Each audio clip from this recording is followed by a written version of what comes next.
príncipe regente, que permitiu àqueles cidadãos de outro reino e de outra igreja estabelecer em nosso território seus templos, seus clubes e seus cemitérios. No caso do Recife, o Country, o Caxangá, o então Town Club, que era um pub no bairro do Recife, e o cemitério em Santa Mara e a igreja.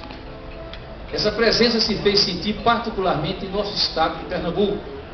com a presença de uma dinâmica colônia que nos trouxe empresas responsáveis pelos trens, bondes, gás, eletricidade, telefonia, fundição, dentre outras, concorrendo para o progresso da região Nordeste. Uma capelania foi criada em 1822, ano da nossa independência, e teve o seu templo construído na esquina da Rua da Aurora, com a então Rua Formosa, depois Avenida Conde da Boa Vista, onde hoje se situa o Cinema São Luís, e de onde saiu, em 1946, com o alargamento daquela artéria. Transferiu-se então para um terreno contíguo ao Country Club, na denominada Rua da Matinha, hoje Carneiro Vilela. O clérigo inglês, durante muitos anos, residiu no chamado Beco do Padre Inglês, depois denominado de Rua do Padre Inglês. Então o Padre Inglês era o clérigo da Igreja Anglicana. Quando a intolerância religiosa impediu o enterro em Campos Santos regulares do bravo general Abreu e Lima, foram seus restos mortais acolhidos com dignidade no cemitério dos ingleses.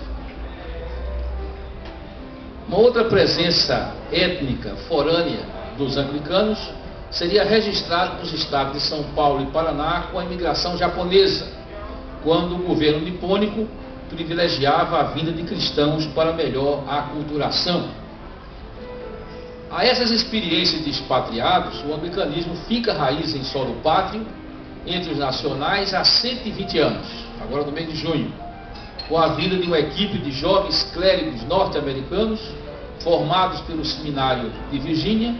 liderados por aquele que seria o nosso primeiro bispo, Lucian Lee Kinsolving, operando a partir do estado do Rio Grande do Sul, com evangelização e ação social e com rápido crescimento. Se dentre os fiéis anglicanos saíram 12 presidentes da República dos Estados Unidos, de George Washington a George Bush pai,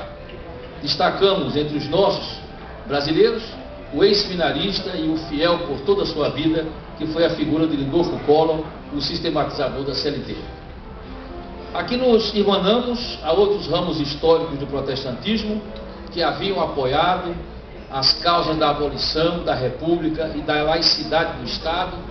no fomento à educação mista, às escolas profissionalizantes, a introdução da educação física e de esportes como basquete e vôlei, bem como na motivação de que a fé evangélica deveria trazer um diferencial de apoio à democracia e ao progresso. Esse anglicanismo missionário chega ao Nordeste na década de 1960, com o pioneiro reverendo Alfredo Rocha Fonseca, um pernambucano educado em São Paulo e no Rio Grande do Sul, que celebra os primeiros cultos em português, que até então os cultos eram apenas em inglês, e apresenta uma igreja não de estrangeiros para estrangeiros, mas uma comunidade internacional, presente em 165 países hoje, e que poderia aqui se enculturar, vivendo a sua doutrina com uma face latina. A semente frutificou. O anglicanismo, com suas ramificações, tem sido adotado por um número expressivo de pernambucanos e de nordestinos. Hoje, a Diocese do Recife, com seus 5.000 membros, 60 clérigos, 47 comunidades presentes em 10 estados da federação, como herdeira dessa história, tem procurado ser digna da herança dos sonhos, projetos, valores, crenças e ideais dos pioneiros,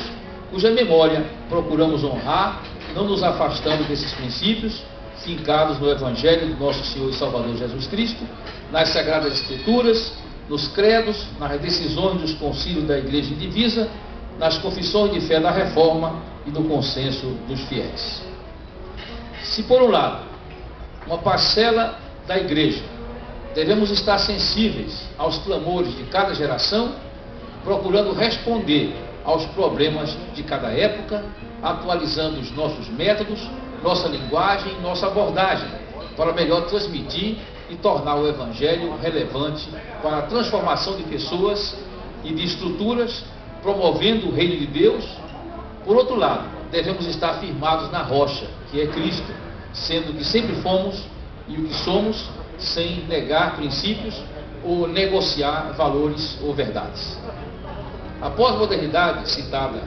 pelo professor Tales, que estamos adentrando, vem marcada pelo relativismo, pelo secularismo e por uma cultura de morte, que tem entre os seus sintomas mais visíveis não só o individualismo e a falta de solidariedade entre as pessoas e a ausência de busca de justiça social e da promoção do bem comum, da honestidade, da transparência no trato da coisa pública, da liberdade responsável, mas, lamentavelmente, também tem apresentado sintomas altamente preocupantes no que foi denominado de cultura da morte, a promoção do aborto, a promoção da eutanásia, a promoção da licitude das uniões homoeróticas, enfraquecendo a instituição familiar, atentando contra as nossas tradições e ameaçando os fundamentos mesmo da nacionalidade. Como expressões que somos, o Caxangá Ágape e a Diocese do Recife, da sociedade civil, creio que partilhamos das mesmas preocupações e dos mesmos compromissos, e da convicção de que momentos de crise não requerem apenas discernimento, mas requerem também firmeza, coragem e disposição para enfrentar riscos e pagar preços. É assim que interpreto o sentido desse momento fraterno. Muito obrigado e Deus nos abençoe.